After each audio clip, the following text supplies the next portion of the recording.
Hello everyone. आज हम relation and functions का रिलेशन पार्ट सीखेंगे। तो बिफोर गोइंग टू रिलेशंस हम थोड़ा रिवाइज कर लेते हैं कार्टेशियन प्रोडक्ट क्या चीज़ है। तो Cartesian product, let A and B be two non empty sets. Cartesian product of set A and set B is defined as A cross B equal to ordered pairs AB such that ये दोनों जो dot है इसका नाम है such that A belongs to A and B belongs to B। तो कोई भी दो सेट हो A और B, इसका कार्टेशियन प्रोडक्ट हम कैसे निकालते हैं? फर्स्ट सेट से A और सेकेंड सेट से B लेके ऑर्डर्ड पेयर, जितना भी ऑर्डर्ड पेयर बनेगा वो सब है Cartesian product of A cross B. Example देखो,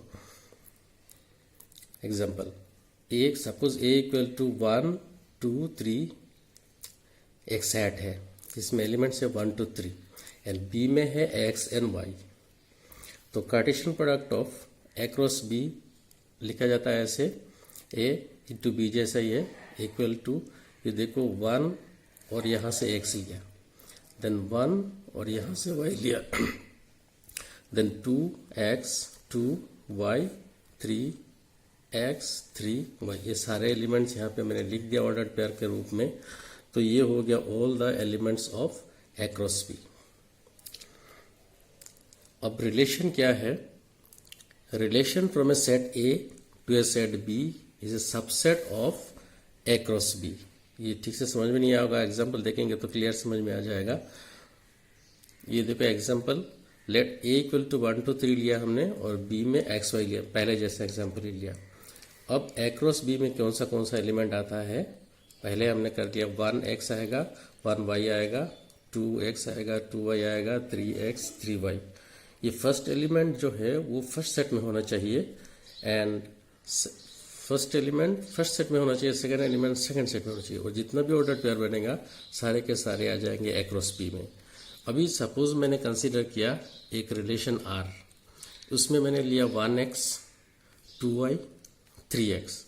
ये जो 1 2 3 एलिमेंट है यहाँ पे, ये तीनों ए क्रॉस बी में है। देखो ये जो 1x है, ये 2y जो है यहाँ पे है और 3x जो है यहाँ पे है।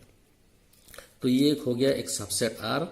R is a subset of A cross B, क्योंकि R के सारे एलिमेंट्स ए क्रॉस बी में है। तो ये एक रिलेशन है A cross B. R is a relation from set A to set B. अभी टाइप्स ऑफ रिलेशन का टाइप होते हैं। फर्स्ट टाइप होता है नॉन एम्प्टी रिलेशन और वॉइड रिलेशन। तो डेफिनेशन क्या है पहले पढ़ लेते हैं। A relation R in a set A is called an empty relation or void relation if no element of A is related to any element of A।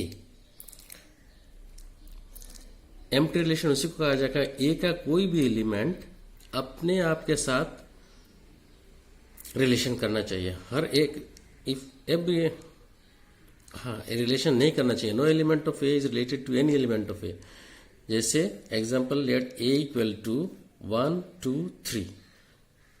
तो R मैंने एक रिलेशन डिफाइन किया, R equal to ordered pair x y greater than 20।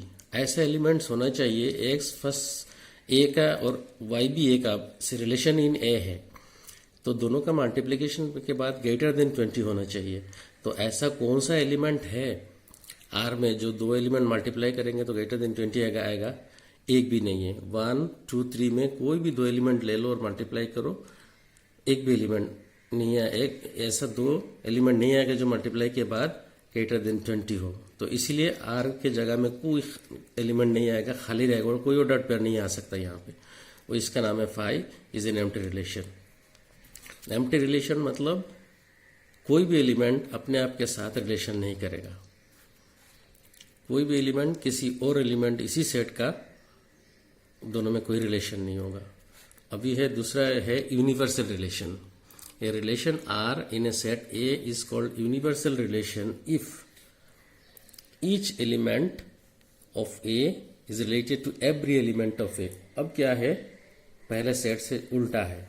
हर एक element हर एक element के साथ relation करेगा। जैसे पहला एग्जांपल फिर ले लो, 1 2 3 सेट ए में, तो ए क्रॉस ए में कौन कौन आ रहा है एक बार देख लो। 1 1 आएगा, 1 2 आएगा, 1 3 आएगा, 2 1 आएगा, 2 2 2 3 3 1 3 2 3 3। अभी एक रिलेशन डिफाइंड है आर, ओ सब ऑर्डर प्यारे एक्स वाई, जैसे x y greater than equal to 1 हो। तो अब देखो आर में कौन कौन आएगा, 1 और 1 मल्टीप्लाई करो तो 1 से बड़ा है या तो इक्वल है, 1 2 से मल्टीप्लाई करो 1 से बड़ा है या 1 इंटू 2 मतलब 2 ग्रेटर देन 1 है, 1 इंटू 3 ग्रेटर देन 1 है, 2 इंटू 1 ग्रेटर देन 1 है। तो यहाँ जितने भी ऑर्डर पे आ रहे हैं दोनों एलिमेंट मल्टीप्लाई करेंगे तो ग्रेटर देन 1 आ रहा है, सिर्फ फर्स्ट वाला इक्वल आ रहा है। तो हमारा डेफिनेशन है x y greater than equal to 1। तो आर में वो सारे एलिमेंट आएगा जो एक्रॉस बी में है, एक्रॉस ए में है। चेक कर लो, एक्रॉस ए में जितना एलिमेंट्स है आर में सारे एलिमेंट्स है। तो इस टाइप का रिलेशन है, एक्रॉस ए में जितना एलिमेंट्स है रिलेशन में भी उतना ही एलिमेंट्स है, that means R equal to A cross A. तो this type of relations are called universal relation. अभी और रिलेशन में 3 टाइप है। A relation R in a set A is called reflexive if ordered pair A belongs to R for every A belong to A। A में capital A में जितने भी elements हो हर एक एलिमेंट के साथ रिलेशन करना चाहिए। एग्जाम्पल में पता चल जाएगा। सिमिलरली सिमेट्रिक होता है if a B belongs to R implies b a belongs to R, मतलब ए बी आपका आर में है और इसको पलट दो, बी को सामने लाओ, ए को पीछे लाओ, ये भी अगर रिलेशन आर में रहता है तो वो सिमेट्रिक रिलेशन है। ध्यान रखना ए बी होगा तब बी होना चाहिए, ए बी नहीं है तो बी की जरूरत नहीं है, ये कंडीशनल रिलेशन है। अब third type, transitive relation. A relation is said to be transitive if a B belongs to R and b c, ये दोनों हमारा आर में है, शुरू में ही है रिलेशन में, a B belongs to R, b c belongs to R. अगर ये दोनों हैं तो ये दोनों इंप्लाई करना चाहिए कि A C also belongs to R, मतलब यह फर्स्ट ऑर्डर का first element and second order का लास्ट एलिमेंट सेकेंड एलिमेंट, ये दोनों रिलेशन में होना चाहिए। For all A B C belong to A B C A में होना चाहिए और ए बी रिलेशन में होना चाहिए, बी सी रिलेशन में होना चाहिए, तब ए सी अगर रिलेशन में है तो ये ट्रांजिटिव है। ये भी कंडीशन है, ए बी बी सी होना चाहिए, अगर नहीं होता है तो आपको चेक करने की जरूरत नहीं है। और कुछ एग्जाम्पल करते हैं तो क्लियर हो जाएगा। जैसे एक एग्जाम्पल है रिफ्लेक्सिव का, जैसे मैंने सेट लिया पहले, जैसे A equal to 1 2 3 and R define किया ordered pair A B, condition है कि such that A divides B for all A belongs to A, ये रिलेशन है। तो आर में कौन कौन सा एलिमेंट्स आता है पहले वो लिख लेते हैं। 1 1 आएगा क्योंकि 1 1 को डिवाइड करता है, 1 2 आएगा क्योंकि 1 2 को डिवाइड करता है, 1 3 आएगा 1 3 को डिवाइड करता है, 2 2 आएगा, 2 1 नहीं आ सकता क्योंकि 2 1 को डिवाइड नहीं करता, 2 1 को डिवाइड नहीं करता, इसे 2 1 नहीं आएगा, 2 2 आएगा क्योंकि 2 2 को डिवाइड करता है, 3 1 नहीं आएगा, 3 2 नहीं आएगा, 3 3 आएगा। तो मतलब आर में 1 1 1 2 1 3 2 2 3 3। तो आर में एक जो है ये 1 है, 1 1 के साथ रिलेशन है, 2 है, 2 2 के साथ रिलेशन है, 3 है, 3 3 के साथ रिलेशन है। इसका मतलब आर इज रिफ्लेक्सिव, हर एक एलिमेंट अपने आप के साथ रिलेशन कर रहा है, तो इसका मतलब है रिफ्लेक्सिव रिलेशन। सिमिलरली सिमेट्रिक के लिए एग्जांपल और एक ले लेते हैं, A equal to 1 2 3 4 and R equal to ordered pair A B such that difference of A B मतलब modulus of A minus B is odd for all A B belong, ये symbol जो है ये फॉर ऑल है, for any है, for all A B belongs to A. तो R में कौन सा एलिमेंट आएगा, हमारा डिफरेंस ऑड होना चाहिए। तो 1 1 के साथ डिफरेंस 0 आता है तो ऑड नहीं माना जाता, इसलिए 1 1 नहीं आएगा, 1 2 आएगा, 1 4 आएगा, क्योंकि डिफरेंस करोगे तो ऑड आएगा। सिमिलरली 2 1 आएगा, 2 - 1 इज 1, 2 3 3 2 आएगा, 3 4 आएगा, 4 1 आएगा, 4 3, बाकी कोई नहीं आएगा, बाकी सारे इवन हो जाएंगे। तो ये रिलेशन सिमेट्रिक है कि नहीं चेक करो। देखो 1 2 है आपके पास, क्या 2 1 है? हाँ 2 1 है। 1 4 है, क्या 4 1 है? हाँ 4 1 है। 2 1 है, इसका उल्टा 1 2 है। 2 3 है, 3 2 है। 3 4 है, 4 3 होना चाहिए। तो ये देखो, अगर a B belongs to R then it implies b also belongs to R. 1 2 है, पलट दो, है कि नहीं चेक करो। अगर एक भी एलिमेंट का नहीं होता है तो वो सिमेट्रिक नहीं होगा। यहाँ सारा एलिमेंट का रिवर्स एलिमेंट है। ऑर्डर पेयर है, तो इसलिए ये एक सिमेट्रिक रिलेशन है। सिमिलरली ट्रांजिटिव के लिए मैंने वो एक एग्जांपल लिया, a इक्वल टू 1 2 3 4 5 6 7 8 9 10 लिया, और इस बार रिलेशन को डिफाइन किया order pair A B such that A divides B for any A B belongs to A. तो आर में कौन सा एलिमेंट है, फर्स्ट एलिमेंट सेकंड को डिवाइड, ए डिवाइड्स मतलब ये ए है ये बी है, ये ए है ये बी है, ए बी को डिवाइड करना चाहिए। तो यह मैंने जो जो एलिमेंट लिया है आप देख लो, सभी ए डिवाइड्स बी होता है। ये देखो, ये 3 लिख दिया मैंने, 3 को डिवाइड करता है, 3 1 को नहीं करता है, 3 6 को करता है, 3 9 को करता है, 4 4 को करता है, 4 8 को करता है, 5 5 को करता है, 5 10 को करता है। मतलब ए शुड डिवाइड बी। तो अब देखो ये रिलेशन क्या ट्रांजिटिव है, आप चेक करो, यहाँ पे 1 2 है, 2 4 है क्या, 1 2 है, 2 4 है। ये देखो 1 2 2 4 ऑलरेडी आर में है। तो ये अगर आर में है तो आपको चेक करना है 1 4 है कि नहीं, आपको होना चाहिए, अदरवाइज ये ट्रांजिटिव नहीं होगा। चेक करो कहीं पे 1 4 होगा, ये देखो 1 4 है। ऐसे और भी सारे हैं, 1 3 है, 3 9 है, 1 3 है यहाँ पे और 3 9 है यहाँ पे। तो ये दोनों रिलेशन में है, तो मुझे चेक करना है अभी 1 9 है कि नहीं, 1 और 9 ऑर्डर पेयर 1 9 है तो ये ट्रांजिटिव है, अदरवाइज नहीं। 1 9 चेक करो कहीं पे होगा, 1 9 ये 1 9 है। तो ऐसे और भी है, सारे के सारा जैसे ए बी बी सी ये दोनों कॉमन होना चाहिए। अगर आर में है तो ए सी होना चाहिए, तो ये ट्रांजिटिव रिलेशन होता है। तो ये ट्रांजिटिव रिलेशन का एग्जाम्पल है।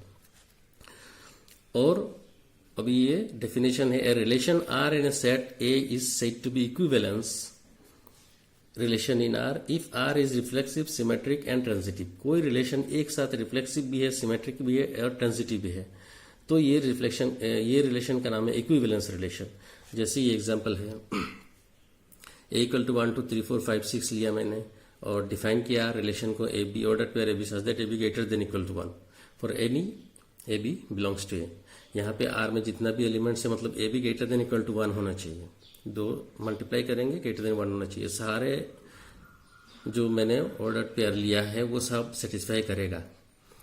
तो आर इज रिफ्लेक्सिव क्योंकि 1 1 है, 2 2 है, 3 3 है, 4 4 है, 5 5 है, 6 6 है, ये सारे है। यहाँ पे देखो 1 1 है, इसके बाद 2 2 यहाँ पे है, इसके बाद 3 3 यहाँ पे है, वैसे सारे एलिमेंट्स है 1 1 2 2 3 3 4 4 5 5 6 6। अगर ये सब है तो ये रिफ्लेक्सिव है, तो ये एग्जाम्पल रिफ्लेक्सिव है। दूसरा symmetric, a B belongs to R implies b a belongs to R होना चाहिए। और transitive, a B belongs to R b a belongs to R. अब देखो सारा चेक करो, 1 2 है, 2 1 होना चाहिए, तो 2 1 आपको मिल जाएगा कहीं पे। 1 5 है तो 5 1 होना चाहिए, 5 1 5 1, ये देखो 5 1 है। इसका रिवर्स एलिमेंट होना चाहिए, 3 1 है, 1 3 होना चाहिए, 1 3 कहीं पे होगा, ये है। तो ऐसे देखो ए बी है तो बी ए भी है, अब चेक करोगे तो सारे मिल जाएंगे। Similarly R is transitive, transitive ये दोनों कंडीशन है, पहले मैंने बताया a b b c R में होना चाहिए और ये दोनों मिलके इंप्लाई करना चाहिए ऐसी रिलेशन आर में है। तो ऐसे चेक करोगे तो आपको मिल जाएगा, जैसे 2 4 कहाँ है, 2 4 2 4 2 4 2 4 2 4 है, इसके बाद 4 2 है, 2 4 4 2, तो आपको 2 2 होना चाहिए, आपको 2 2 होगा कहीं पे, ये 2 2 है। वैसे सारे हैं, चेक किया हुआ है, आप आराम से चेक करोगे तो मिल जाएगा। तो ए बी बी सी पहले चेक करो आप, 2 एलिमेंट, ये 2 कॉमन एलिमेंट होना चाहिए और ये 2 ऑर्डर पेयर आर में होना चाहिए। इसके बाद आपको ढूंढना है कि ये फर्स्ट वाला और लास्ट वाला लेके कोई ऑर्डर पेयर अगर है तो ये ट्रांजिटिव है, अगर नहीं है तो ये ट्रांजिटिव नहीं है। तो ये हो गया रिफ्लेक्सिव, सिमेट्रिक एंड ट्रांजिटिव तीनों। तो ये एक इक्विवेलेंस रिलेशन हो गया। अभी आपका बुक का कुछ एग्जाम्स है जो मैंने करके रखा है। तो फर्स्ट है determine whether each of the following relations are reflexive, symmetric and transitive. ये क्वेश्चन नंबर 1 का 1 है, relation R in set A 1 से लेके 14 तक नंबर से इसमें defined as R equal to order pair x y such that 3x minus y equal to 0। तो ये 3x minus y equal to solve करेंगे तो y इक्वल टू 3x आएगा। मतलब ये y जो है ये इसका 3 टाइम्स होना चाहिए, फर्स्ट एलिमेंट का 3 टाइम्स सेकेंड एलिमेंट होना चाहिए।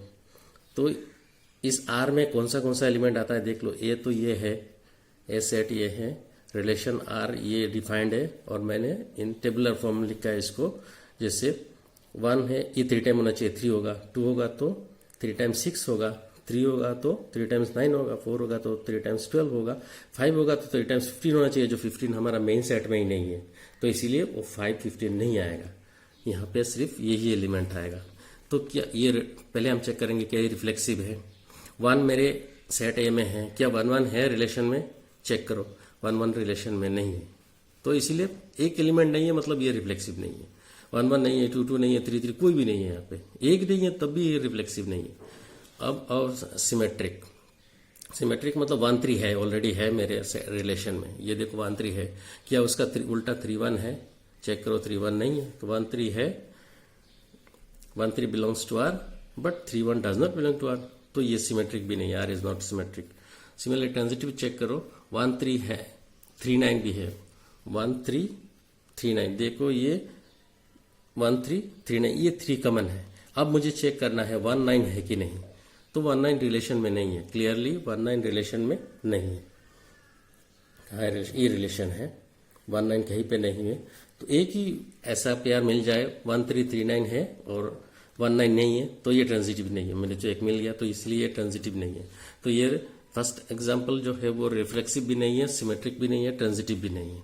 अब ये और दूसरा example, relation R in a set N, N मतलब नेचुरल नंबर्स डिफाइंड एज ऐसे, R equal to ordered pair x y, y equal to x plus 5a और x less than 4, x less than 4 मतलब natural numbers less than 4 होगा 1 2 3, ये देखो x equal to 1 2 3 होगा, तो x equal to 1 2 3 है, तो y इक्वल टू क्या होगा, y इक्वल टू 1 लिखेंगे तो 5 1 6 होगा, देन y इक्वल टू 2 लिखेंगे तो 7 होगा, x इक्वल टू अगर 3 लिखेंगे तो y इक्वल टू 8 होगा, बस यही होगा ऑर्डर पे, 1 6 2 7 3 8। तो रिलेशन में मेरा कौन कौन एलिमेंट आएगा, 1 6 आएगा, 2 7 आएगा, 3 8 आएगा।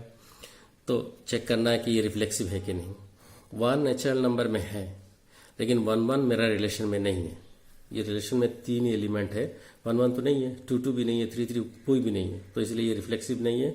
सिमेट्रिक नहीं है इसलिए क्योंकि 1 6 है उसका रिवर्स नहीं है, 2 7 है उसका रिवर्स नहीं है, 3 8 है उसका रिवर्स नहीं है, तो इसलिए ये सिमेट्रिक भी नहीं है। और थर्ड वाला बड़ा इंपॉर्टेंट है, इसको ध्यान से देखो, मुझे 1 6 है लेकिन उसके उस 6 से शुरू होने वाला कोई भी एलिमेंट यहाँ पे नहीं है। सिमिलरली 2 7 है, 7 से शुरू होने वाला कोई एलिमेंट नहीं है, 3 8 है, 8 से शुरू वाला कोई एलिमेंट नहीं है, मतलब ये मैंने इसलिए लिखा, इसमें 4 रखा इसलिए ए बी बी सी मेरा आर में है ही नहीं, ऐसा कोई एलिमेंट आर में है ही नहीं, तो इसलिए मुझे चेक करना है, ये ऑटोमेटिक ट्रांजिटिव होता है, इसको थोड़ा ध्यान रखना। ए बी बी सी अगर नहीं है तो आपको चेक करना ही नहीं, ए बी बी सी तो इस रिलेशन में नहीं है, तो इसलिए मैंने आर इज डायरेक्टली ट्रांजिटिव लिख दिया। ये आपको अगर कंफ्यूजन होता है तो मैं क्लास जब शुरू होगा रेगुलर तो मैं आपको समझा दूंगा। ये next example 1 5, relation R in the set A of human beings in a town at a particular time given by defined है। ए सेट जो है वो human beings in a town है और रिलेशन आर डिफाइंड है x y such that x and y live in the same locality, x और y दोनों एक ही लोकेलिटी में रहता है, ये डिफिनेशन होना चाहिए। अगर एक्स वाई तब भी रिलेशन में आएगा जब ये एक्स एंड वाई दोनों एक साथ रहेंगे आसपास लोकेलिटी में, तो ये ऑब्वियसली रिफ्लेक्सिव होगा, क्योंकि रिफ्लेक्सिव मतलब सेम एलिमेंट के साथ रिलेशन करना है, तो x x belongs to R obviously, क्योंकि एक्स और एक्स तो एक ही लोकेलिटी में ही रहेंगे। सिमिलरली ये सिमेट्रिक भी होगा, x y belongs to R, मतलब क्या है, implies x and y live in the same locality. तो इसका मैं उल्टा लिख, एक्स वाई अगर सेम लोकेलिटी में रहता है तो वाई एक्स भी तो रहेगा, इसको उल्टा कर देते हैं, हम कह सकते हैं y and x also live in the same locality. अगर वाई एक्स लोकेलिटी में रहता है तो y x belongs to R हो जाएगा डेफिनेशन के हिसाब से।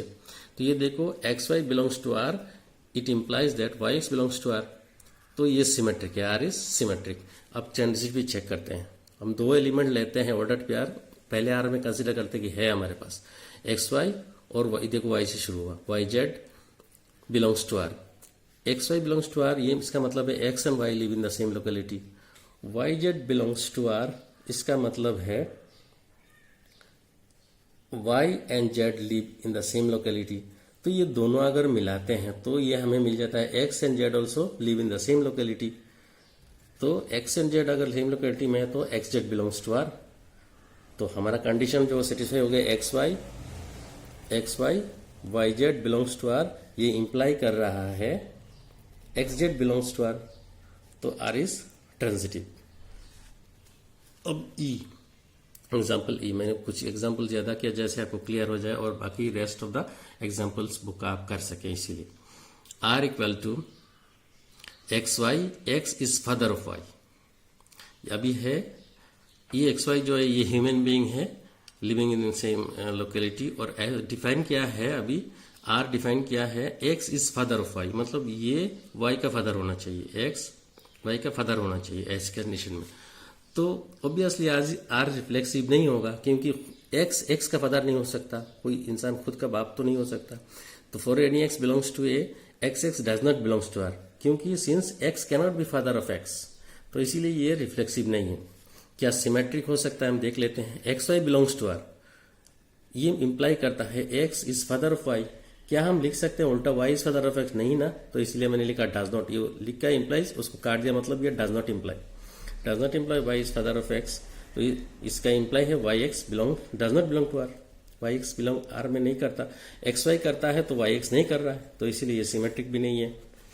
तो अभी तीन एलिमेंट लिया x y z, a human being है तीनों किसी टाउन का। X y belongs to R, ये इंप्लाई करता है x is father of y. Y z belongs to R imply करता है y is father of z. ये दोनों आपको लेना है शुरू में ट्रांजिटिव दिखाने के लिए, एक्स वाई वाई जेड, इससे शुरू होने वाला दूसरा एलिमेंट, और चेक करना है एक्स जेड है कि नहीं। तो ये दोनों क्या इंप्लाई करता है x is father of z? बिल्कुल नहीं।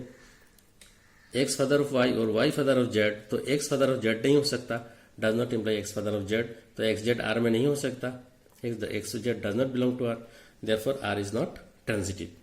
तो ये हो गया और एक एग्जांपल।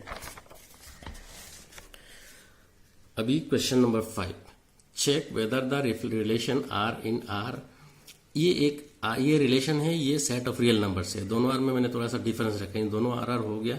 ये जो थोड़ा और एक स्टाइल में लिखा है दूसरा फॉन्ट है, ये सेट ऑफ रियल नंबर्स, और ये है relation defined by R equal to, ये relation order pair A B such that A less than equal to B cube. आपको चेक करना है कि ये रिफ्लेक्सिव है, सिमेट्रिक है या ट्रांजिटिव है। तो शुरुआत कर लेते हैं checking. We have R equal to A b, a less than equal to B q for all A B belongs to R, ये सेट ऑफ रियल नंबर्स है। तो हमारे पास हाफ जो है, एक एग्जांपल आपको लेना है, कोई भी, ये मैंने हाफ लिया, आप कुछ भी लिख सकते हैं, आपका मर्जी। तो ये हाफ जो है वो रियल नंबर में है, लेकिन हाफ जो है वो रिलेशन में नहीं है, क्योंकि रिलेशन में होने के लिए A less than equal to B cube होना चाहिए। तो हाफ क्यूब का लेस नहीं होता, हाफ क्यूब मतलब 1/8, हाफ 1/8 से लेस नहीं है, इक्वल भी नहीं है, तो इसलिए ये सेटिस्फाई नहीं कर रहा है हमारा रिलेशन का डेफिनेशन। ए लेस देन इक्वल